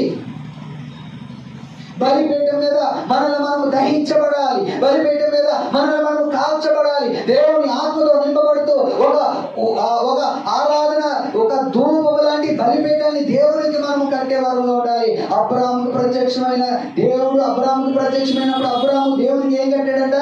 బలిపీఠాన్ని కట్టాడంట. మరి నీ నా జీవితంలో నీ కుటుంబం ఒక బలిపీఠంగా ఉండాలి, నీ హృదయం ఒక బలిపీఠంగా ఉండాలి, నీ జీవితము దేవునికి ఒక బలిపీఠంగా ఉండాలి. హల్లెలూయా, హల్లెలూయా. ఎప్పుడైతే బలిపీఠం కట్టాడో, ఇప్పుడు చూడండి ప్రియులారా, ఇప్పుడు అబ్రాహాముకి ఎక్కడికి వెళ్ళాలో తెలియట్లేదు కదా, తెలియలేదు. అయినప్పటికీ కూడా ఎలా బయలుదేరిపోయాడు? విశ్వాసంతో బయలుదేరిపోయాడు. చూడండి, మనుషుల దృష్టిలో ఇప్పుడు అబ్రాహాముని చూసిన వెనకాల వాళ్ళు ఏమనుకుంటూ ఉండవచ్చు? అరే, ఏ ఊరు వెళ్తున్నాం? పలానా ఊరు వెళ్తున్నాం. అక్కడ ఏముంది? ఏమో నాకు తెలియదు. మనమైతే ఏం చెప్తాం? ఎవరైనా మీరు చర్చికి వస్తున్నారు, ఎవరో మీ బంధువులు ఎక్కడో దారిలో బస్ స్టాండ్లో కనిపించారు. ఇప్పుడు అందరికీ ఫ్రీ కాబట్టి, ఇంకా బస్సులు బాగా ఎక్కుతున్నారు కాబట్టి ఇప్పుడు కనిపించారు. దారిలో ఎక్కడో బస్ స్టాండ్ దగ్గర కనిపించారు. అమ్మా, ఏ ఊరు వెళ్తున్నావు అన్నారు. వాళ్ళు ఏదో చెప్తారు కదా, పలానా ఊరు వెళ్తున్నానంటే అని చెప్తారు. ఎందుకు అంటే, పెళ్ళికి వెళ్తున్నాను, క్యాలెండర్కి వెళ్తున్నాను, లేకపోతే అక్కడ ఏదో సరదాగా, ఇప్పుడు ఇంకా ఫ్రీ బస్సులు వచ్చినాయి కాబట్టి సరదాగా కూడా కొంతమంది బట్టలు దిక్కుతుంటే ఆ ఊర్లో వర్షం వస్తానంటే ఆ బట్టలు పగేటట్టుకుంటే పక్క కూడా వెళ్తున్నారంట బట్టలు ఆరేసుకోవడానికి. ఎందుకు అంటే ఫ్రీ కదా, ఫ్రీ కదా. అలాగా ఇప్పుడు ఈ ఫ్రీ బస్సు వచ్చిన వల్ల ఇంకా జనాలు ఎక్కువ, ఆడవాళ్ళందరికీ కూడా ఎక్కువ ప్రయాణం ఈజీ అయిపోయింది అన్నమాట. ఆధార్ కార్డు ఉంటే చాలు, డబ్బులు ఉన్నా లేకపోయినా ఏముండాలి జేబులో? ఆధార్ కార్డు. మా ఆఫీస్లో ఒక అబ్బాయి 4 ఆధార్ కార్డులు చేయించుకుంటాను అనమాట. మా ఆఫీస్ అబ్బాయి చేస్తున్నాడు. ఏంటి ఇది చేస్తున్నావు ఏంటి అని అడిగాను. లేదండి మా అమ్మది మా వదిలింది మా ఆవిడది అందరికీ ఆధార్ కార్డులు చేస్తున్నానండి అంటున్నాడు. ఎందుకు అంటే మరి వాళ్ళు బస్ ఎక్కడికైనా వెళ్ళాలంటే ఆధార్ కార్డు చూపించాలి కదండి, అందుకని పెద్ద ఆధార్ కార్డు మోసుకెళ్ళకపోతున్నారు, అందుకని చిన్న చిన్న ఆధార్ కార్డులు చేస్తున్నాను అన్నాడు. ప్రియులారా ఆలోచించండి. ఇప్పుడు ఫ్రీగా అంటే ప్రియులారా ఎందుకు ఈ మాట చెప్పారంటే ఏదైనా ఒక ఊరు వెళ్తున్నామంటే ఏదో ఒక పర్పస్ ఉంటుంది. మనకు నచ్చకుండా ఏ ఊరు వెళ్ళాం, పర్పస్ లేకుండా ఎక్కడికి వెళ్ళాం. అలాగే ఈ అబ్రాహాము ఇక్కడ నుంచి అక్కడ బయలుదేరుతాడంటే అక్కడ ఎన్ని చూసుకోవాలి, అక్కడ ఎంత అసలు ఏముందో, సౌఖ్యం తింటానికి ఉందో లేదో, కట్టుకోవడానికి ఏమి చూడలేదు. విశ్వాసంతో దేవుడు మాటిచ్చాడు అంతే, దేవుడు నన్ను వెళ్ళమన్నాడు అంతే. చూడండి చాలా మంది సేవకులు సాక్ష్యాలు కూడా వింటున్నప్పుడు కొంతమంది దేవుడితో చెప్తాడు పలానా ఊరెళ్ళు అక్కడ సేవ చెయ్యి అన్నప్పుడు అసలు అక్కడ ఏముంది, విశ్వాసులు ఉన్నారా లేదా, తింటానికి ఉందా లేదా, ఏమి తెలియదు. దేవుడు వెళ్ళమంటే వెళ్తారంతే కొంతమంది కదా. ప్రియులారా ఆలోచించండి. అలాంటి అబ్రాహాము అసలు విశ్వాసంతో అడుగులేయడం మొదలు పెట్టాడు. కానీ మనుషుల దృష్టిలో ఎలా ఉన్నాడు? పిచ్చోళ్ళ ఉన్నాడు, వెర్రోళ్ళ ఉన్నాడు, ఒక మాట తింగరోళ్ళ ఉన్నాడు మనుషుల దృష్టిలో. మనుషులు అందరూ చూసి ఒరే బాబు ఇక్కడ ఇంత ఆస్తి ఉంది, నీ తండ్రి ఇంత ఆస్తిపరుడు, నీకు ఇక్కడ ఇన్ని పశువులు ఉన్నాయి, నీకు ఇక్కడ ఇంతమంది బంధువులు ఉన్నారు, వీళ్ళందరూ విడిచిపెట్టి ఏంటి దేవుడు వెళ్ళమన్నాడా? అసలు ఏమన్నా బుర్ర బుద్ధి ఉందా నీకు? దేవుడు వెళ్ళమంటే వెళ్ళిపోతావా? పోనీ అక్కడ ఏమన్నా నీకు దేవుడు ఇచ్చాడు, పలానా ఉన్నాయని దేవుడు చెప్పాడా? దేవుడు ఏమి చెప్పలేదే, వెళ్ళు అన్నాడు అంతే. విశ్వాసంతో వెళ్ళడం మొదలెట్టాడు. చూడండి ఎప్పుడైతే విశ్వాసంతో అడుగులు వేస్తున్నాడో అబ్రాహాము జీవితంలో ఏముందో తెలుసా? క్రియలు కలిగిన విశ్వాసంగా ఉన్నాడు అబ్రాహాము. చాలాసార్లు చూడండి యాకోబు రాసిన పత్రిక 2వ అధ్యాయం 14వ వచనాన్ని మనం చదివితే, చదవండి. యాకోబు రాసిన పత్రిక 2వ అధ్యాయం 14వ వచనం. నా సహోదరులారా క్రియలు లేనప్పుడు ఎవడైనను తనకు విశ్వాసము కలదని చెప్పిన ఎడల ఏమి ప్రయోజనము? అట్టి విశ్వాసం అతను రక్షింపగలదా? చాలండి, చాలు. ఏమన్నాడు? సహోదరులారా ఎవరైనా క్రియలు లేకుండా మాకు విశ్వాసం ఉందని చెప్పుకుంటే ఏంటి ప్రయోజనం?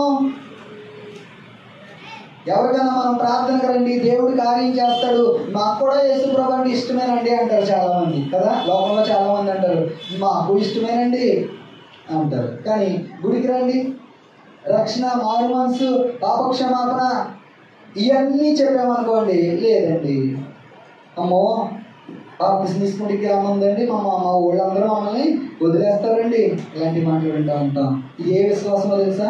క్రియలు లేని విశ్వాసం. ఇలాంటి క్రియలు లేని విశ్వాసం అంట బైబిల్ గ్రంథంలో ఇంకో చోట ఉంటుంది కదా, క్రియలు లేని విశ్వాసము మృతం. అంటే మృతం అంటే ఇప్పుడు ఒక మనిషి ఉన్నాడు, ఆ మనిషిలో జీవము ప్రాణం ఉన్నంతసేపు అన్ని పనులు చేసుకుంటాడు, కానీ ఆ ప్రాణం పోయాక ఏ పనైనా చేయగలడా? అలా పడి ఉంటాడు అంతే. డెడ్ బాడీని చూస్తున్నప్పుడు డెడ్ బాడీ ఎలా ఉంటుంది? అలా పడి ఉంటుంది. మీరు దాన్ని ఎలా నిలబెట్టండి, మళ్ళీ పడిపోద్ది. మీరు చేతితో చేయి ఇలా అనండి, మళ్ళీ ఇలా పడిపోద్ది. ఏం లేదు అందులో, జీవం లేదు, ప్రాణం లేదు. అలాగే ప్రియులారా మన క్రైస్తవ జీవితంలో కూడా క్రియలు లేని విశ్వాసం మృతం. నేను క్రైస్తవుని అని చెప్పుకున్నంత మాత్రాన నీ జీవితంలో విశ్వాస సంబంధమైన క్రియలు లేకపోతే ఆ విశ్వాసం ఏంటి? ఆ విశ్వాసం ఎలాంటి అంటే చనిపోయిన వ్యక్తితో సమానం. దేవుని వాక్యం అన్నది నాలో క్రియలు ఉన్నాయని చెప్పి అంటున్నాడు కదా. ఇక్కడ యాకోబు పత్రిక 2వ అధ్యాయం 14వ వచనంలో అంటున్నాడు, ఏమన్నాడు? సహోదరులారా క్రియలు లేనప్పుడు ఎవడైనా తనకు విశ్వాసము కలదని చెప్పిన ఎడల ఏమి ప్రయోజనము? అట్టి విశ్వాసం అతను రక్షింపగలదా? అక్కడ రక్షింపగలదా అని క్వశ్చన్ మార్క్ ఏంటంటే రక్షించలేదు అని అర్థం. దేవుని వాక్యం అంటుంది క్రీస్తు యేసునందు విశ్వాసం ఉంచుము, అప్పుడు నీవును నీ ఇంటి వారును రక్షింపబడతారు. రక్షణ ఎలా వస్తుంది అంటే విశ్వాసం ద్వారా వస్తుంది. విశ్వాసం ద్వారా మనల్ని మనం ఒప్పుకోవాలి. మన ఇంటి వారు రక్షించబడాలి అంటే ఒకరి విశ్వాసం ద్వారా ఇల్లంతా రక్షించబడాలి అంటే ఆ ఇంట్లో ఎవరో ఒకరి ఒక బలమైన విశ్వాసిగా ఉండాలి. హల్లెలూయా, హల్లెలూయా. చూడండి ప్రియులారా, మీ ఇంట్లో మొట్టమొదటి ఎవరో ఒకళ్ళే రక్షించబడతారు. అయితే భార్యో భర్తో లేకపోతే పిల్లలో వాళ్ళని బట్టి దేవుడు ఆ కుటుంబాన్ని ఒక్కొక్కరిని పట్టుకుంటాడు. అవునా? అంతేగాని ఫ్యామిలీ అంతా ఒకేసారి చేస్తారు మందిరానికి రాదు. కానీ ఒకవేళ నీ ఇంట్లో నీ ఒక్కదానివే నువ్వు విశ్వాసంగా ఉంటే నువ్వు బలంగా ఉండాలి. ఎలా ఉండాలి? విశ్వాస జీవితంలో ఎలా ఉండాలి? బలంగా ఉండాలి. ఎన్ని శోధనలు వచ్చినా సరే నా జీవితంలో నేను చెప్పగలను, నేను ఒక్కడే విశ్వాసం నా ఇంట్లో అయినప్పటికీ కూడా ఎన్ని శోధనలు వచ్చినా ఎన్ని కష్టాలు వచ్చినా అసలు బైబిల్ గ్రంథంలో ఒక మాట ఉంటుంది, ఏంటో తెలుసా? విశ్వాస విషయంలో మోమోటము గలవారే మీరు ఉండకండి. విశ్వాస విషయంలో మనం ఎలా ఉండకూడదంట? మొహమాటం ఉండకూడదు. ప్రార్థన విషయంలో మొహమాటం ఉండకూడదు. ఈ రోజు ఆదివారం ఆరాధన, నువ్వు ఒకదానివే రక్షించబడ్డావా? నీ కుటుంబం ఒకటే రక్షించబడిందా? ఒకవేళ ఈ రోజు ఏదైనా నీకు పెళ్ళి ఉందా? ముందు నువ్వు ఏం చెప్పాలి తెలుసా? నేను ప్రార్థనకి వెళ్ళి వచ్చేస్తానండి. హల్లెలూయా. ఏం చెప్పాలి? ఏదో అర్జెంట్ పని ఉంది, సొంత మీ అక్క పిల్లలదో చెల్లి పిల్లలదో లేకపోతే మీ ఎవరిదో మీ ఇంట్లోనే పెళ్ళి ఉంది, ఆదివారం వచ్చింది, ఏం చేయాలి? మనం ఆరాధనకి వెళ్ళి వస్తామండి అని చెప్పాలి. నేను మొహమాటం కదా మనకి. పోలే ఒక వారం పోతే పోయింది, ఆరాధన. మనకి ఏది ముఖ్యం? అదే ముఖ్యం. ప్రియులారా, విశ్వాస విషయంలో మొహమాటంగా మనం ఉండకూడదు. మన జీవితంలో ఒకవేళ ఏదైనా ఊరు వెళ్ళవలసి వచ్చింది, అక్కడ ఆరాధన మందిరం ఎక్కడ ఉందో వెతుక్కో, అక్కడ ఆరాధనకి ఎక్కడ అటెండ్ అవ్వాలో వెతుక్కునైనా సరే మనము ఆదివారం ఆరాధనకి వెళ్ళాలి. భక్తి విషయంలో, విశ్వాస విషయంలో, ఏ విషయంలో కూడా మనము మొహమాటంగా ఉండకూడదు. ఒకవేళ మొహమాటంగా ఉంటే నీటిలో పడవ వెళ్తుంది, చిన్న హోల్ ఉందనుకోండి, కొన్ని వాటర్ వస్తాయి అందులోకి. అలాగా కొన్ని వాటర్ ఏమవుతాయి? పడవ ఎక్కడ ఉంటుంది? నీటిలోనే ఉంటుంది. ఆ చిన్న హోల్లోంచి, ఆ చిన్న కన్నంలోంచి నీళ్లు ఎక్కువ వెళ్ళి ఏమైపోతాయి? చివరిగా పడవ మునిగిపోద్ది. నీవు కూడా ఒకవేళ అవిశ్వాసుల మధ్యలో, అన్యుల మధ్యలో నువ్వు ఉంటూ ఉన్నట్లయితే కనుక విశ్వాస విషయంలో అబ్రాము వలె మనం స్ట్రాంగ్ గా ఉండాలి. ఎలా ఉండాలి? అబ్రాము ఒక్కడే దేవుని మాటకు లోబడ్డాడు. అబ్రాము ఒక్కడే దేవుడు తెలుసుకున్నాడు. అబ్రాము ఒక్కడే విశ్వాసగా ఉన్నాడు. కానీ క్రియలు కలిగిన విశ్వాసగా ఉన్నాడు అబ్రాము. ఎలా ఉన్నాడు అబ్రాము?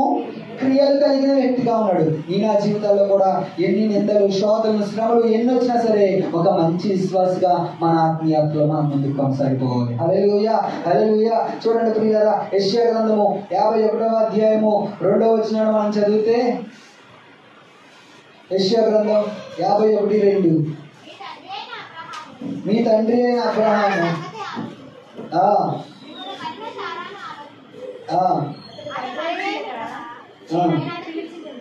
చూడండి ప్రియులారా, ఎవరు చెప్తున్నారు ఈ మాట అంటే దేవుడే అన్నాడు, మీ తండ్రి అయిన అబ్రహాము సంగతి ఆలోచించుడి, మిమ్మల్ని కనిన శారాను ఆలోచించుడి.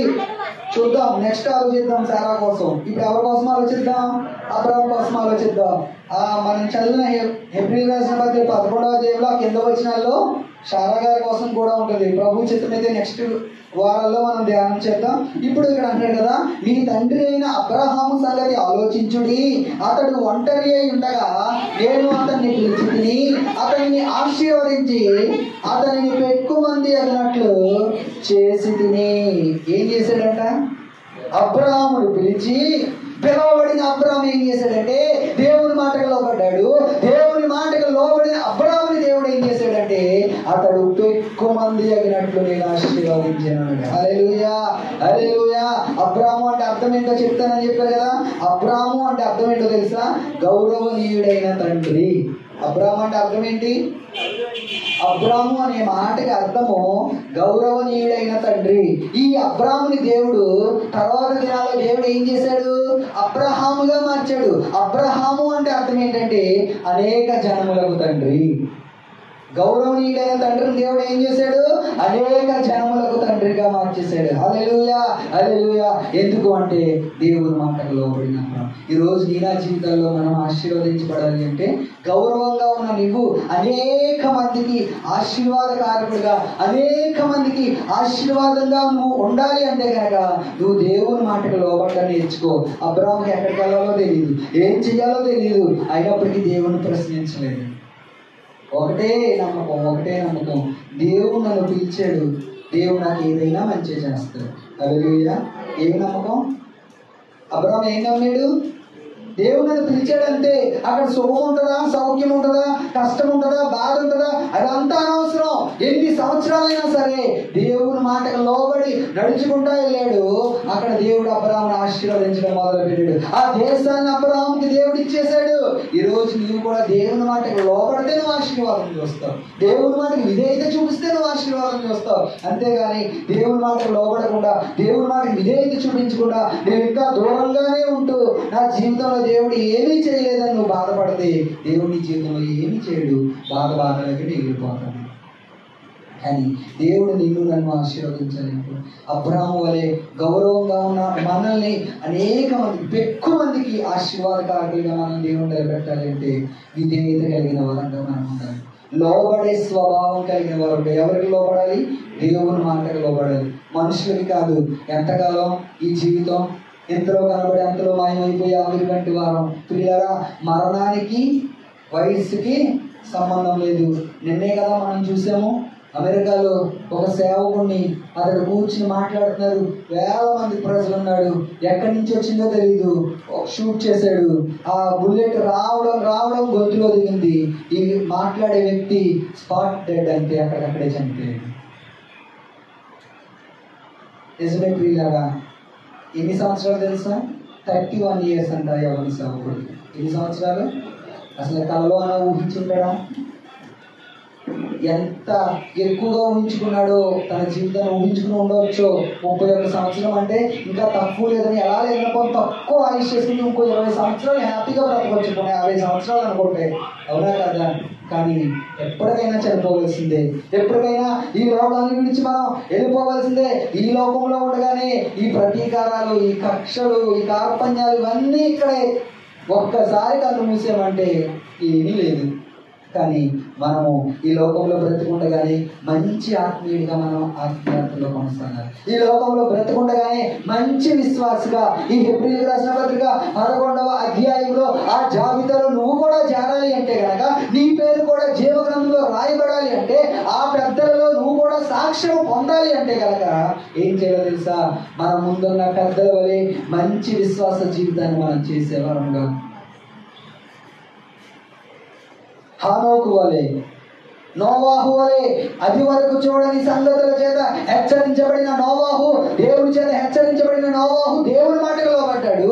ఎక్కడికి వెళ్ళాలో, ఏం చెయ్యాలో, ఎలా ఉండాలో, అసలు దేశం ఎలా ఉంటుందో తెలియని అబ్రాహాము దేవుని మాటకి లోబడి అతడు ఎక్కడికి వెళ్ళాలో ఎరుగగానే బయలుదేరిపోయాడంట.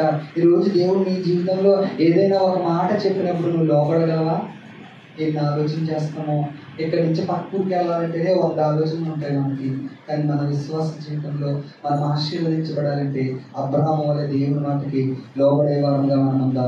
ఎక్కడ వరకు ప్రార్థన